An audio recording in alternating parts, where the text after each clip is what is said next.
मोदी सरकार ने हर क्षेत्र में काम किया है। परिक्रमा मार्ग स्थित बिंदु सेवा संस्थान पर केंद्रीय राज्य परिवहन मंत्री जनरल पीके सिंह ने गुरुवार को धर्माचार्य बालक राम गोस्वामी महाराज से आध्यात्मिक भेंट वार्ता की। वहीं उन्होंने राम कथा मर्मज्ञ संत बिंदु गोस्वामी महाराज की प्रतिमा पर माल्यार्पण व पुष्पार्चन कर उन्हें नमन किया। पत्रकारों से वार्ता करते हुए पीके सिंह ने कहा कि बिंदु गोस्वामी महाराज का संपूर्ण जीवन राम भक्ति के लिए समर्पित रहा।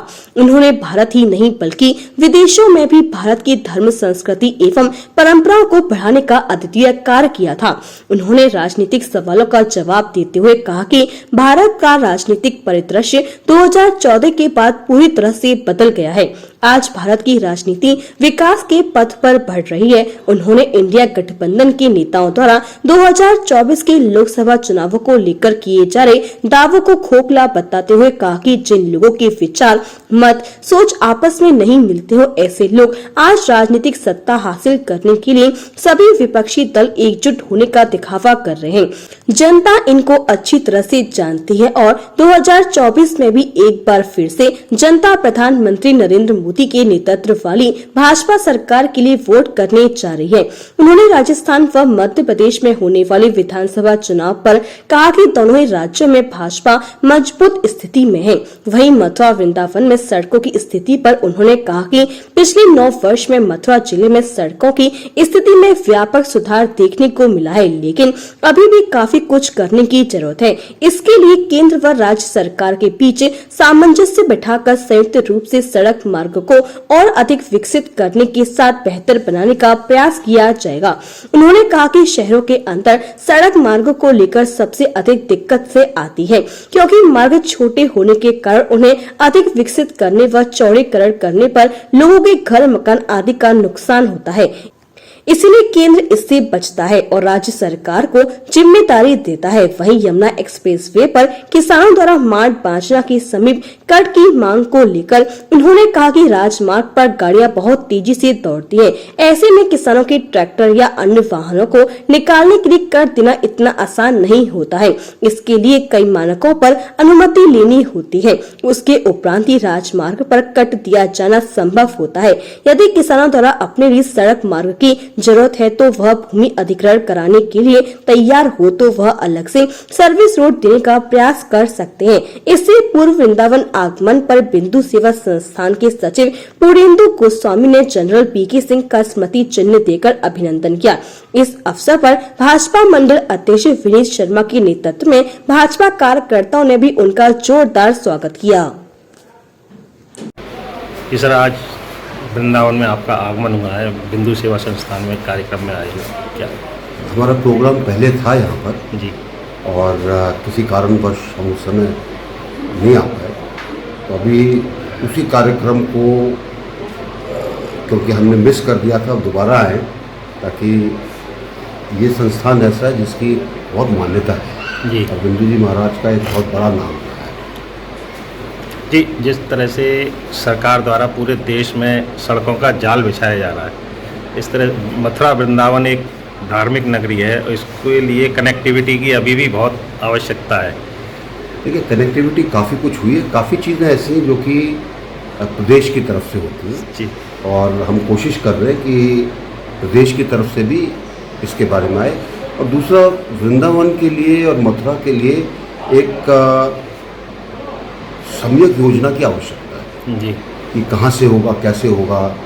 शहर के अंदर से आप बना नहीं सकते जी। शहर के अंदर से आप बनाएंगे मकान टूटेंगे, तो शहर के अंदर जो कुछ है वो तो है, लेकिन इसके अलावा क्योंकि आपका आशय है कि शहर के अंदर की रोड ठीक हो, शहर के अंदर की कितनी ठीक होगी? जो 20 फुटा रोड है वो 20 फुटा ही रहेगी, उससे ज़्यादा फिर आपको मकान तोड़ने पड़ेंगे जी। तो शहर के अंदर बनाने में समस्या होती है और इसीलिए नेशनल हाईवे अथॉरिटी जो है हमेशा जो है शहरों को अवॉइड करने की कोशिश करती है। हम बाहर से निकल जाएं, और आपने देखा होगा मथुरा के बाहर जो है बहुत अच्छे रोड का जाल है, चाहे आप ईस्टर्न पेरिफेरल पे चले जाइए या जिसको पहले आगरा लखनऊ भी बोलते हैं, कई बार यमुना मार्ग भी बोलते हैं, और यमुना मार्ग पे चले जाइए या इस तरफ आप चले जाइए तो पुराना जो हमारा नेशनल हाईवे 2 है उसके ऊपर भी अभी मार्ग अच्छा हो गया। जी, जिस तरह से काफ़ी समय से यहाँ मथुरा में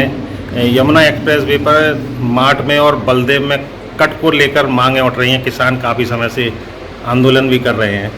देखिए, एक चीज़ समझनी पड़ेगी, एक्सप्रेस वे पे अगर किसान आता तो एक्सीडेंट होगा। जी एक्सप्रेस वे के ऊपर गाड़ियाँ तेज़ चलती हैं, ट्रैक्टर चलेगा और कुछ चलेगा, कट से आएगा, एक्सीडेंट होने का खतरा होता है। इसलिए कट देने से पहले बहुत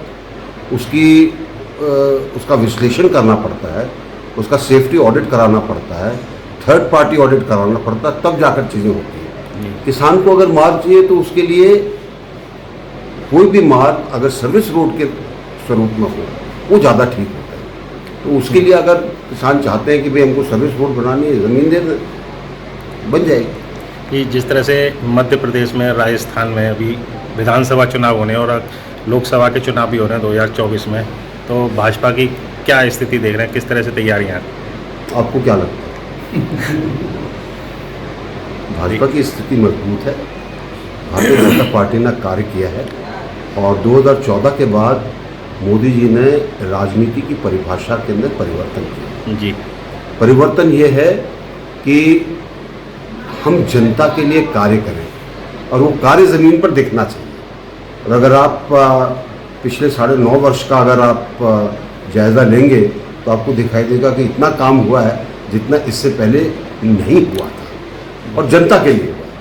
सब तरह की योजनाएं आई हैं। जी तो इसके अंदर आप लोगों के माध्यम से जनता के बीच में जाना चाहिए। ये अभी राजनीति की परिभाषा नहीं कि बड़ी बड़ी बातें कर दो कि हम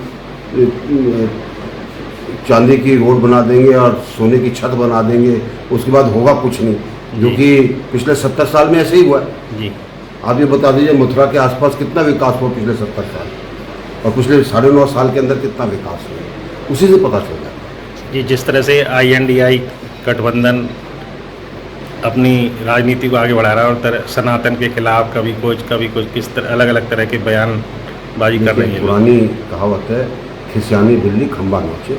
उनके पास कुछ नहीं जनता को दिखाने के लिए। तो आपस के वैर होने के बावजूद, आपस के विचारों के ना मिलने के बावजूद अगर लोग बाग मिलते हैं तो अपने स्वार्थ के लिए मिलते हैं। जी वो इस स्वार्थ में है कि हमको कुछ मिल जाए। मुझे नहीं लगता कि जनता उनको पसंद करेगी और जितनी वो अलग अलग तरह की ऐसी भ्रमित बात करते हैं, जनता को भी विश्वास होता है कि उनकी बात सही है, इनके ऊपर विश्वास करना नहीं चाहिए। मंत्री जी, एक सवाल राजनीतिक है ज़्यादा है, वो ये है कि क्या कि